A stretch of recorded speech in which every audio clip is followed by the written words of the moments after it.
All right, let's jump into what happened at UFC in Vegas on Saturday. Isaac Dulgarian and Yair Davaiye had a fight.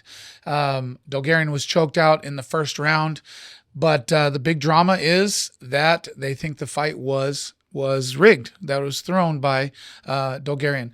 So the betting lines moved quite a bit. FBI's a whole bunch of stuff is going on. Dulgarian was cut by the UFC, or reportedly released today by the UFC. So big happenings there. So let's talk about it. What's the evidence that this was thrown, right? People like to watch the tape. They watch DC talking about it. They watch Michael Chiesa wrap it up, talking about how the guy does white belt things. Oh, he did the wrong thing. DC talking about the guy punching over his shoulder to defend the back position. Chiesa talking about, the guy not doing the right thing for such a good fighter, that he's not doing the right thing.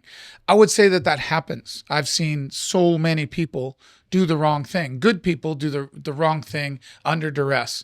All of this devalues Davaiye. Davaiye is a good fighter, man. He's from Texas. He's from a good gym, trains with those guys. He's heavy on the ground. He's had a lot of success. He beat Connor Matthews. He beat Michael Aswell, both strong UFC fighters. I honestly had picked him in this fight anyway. I didn't pick him officially, but in my sheet at home, I had him marked off as beating Dulgarian. So it wasn't a shock to me. They say that he defended the takedown too well, that Dulgarian just didn't do the right things well. Guess what? Sometimes in a fight that happens, man. My guy Clay Carpenter fought Ronderos and had him in a back triangle. Meanwhile, Ronderos was trying to punch his way out of the thing and ended up getting rear naked choked. Ronderos is a really good fighter. He's good on the ground. So why would he do that? Well, people do things under duress that they wouldn't normally do. So those things being the evidence, like I watched it multiple times. I honestly didn't see it. I saw that Davaiye was a pretty good fighter. He did what he wanted to do, and it was too much. So is it possible that he threw it? Yeah, it's possible he threw it. That's when we got to talk about these other things. But we have to be patient. We have to wait for the FBI to do the investigation. We have to see what happened with the lines moving. You can't just say the guy is guilty without knowing. If that's your evidence, the fight, then lots of people should be guilty of throwing a fight.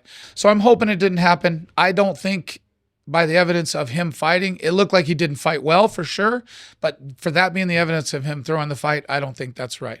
What do you guys think? There's been a lot of fouls that have affected fights. Referees having been thrust into the spotlight, and now this. It's been a rough couple of weeks for the UFC. What happens to Dulgarian now after this? Is he guilty of fixing the fight or not? Let us know your opinion.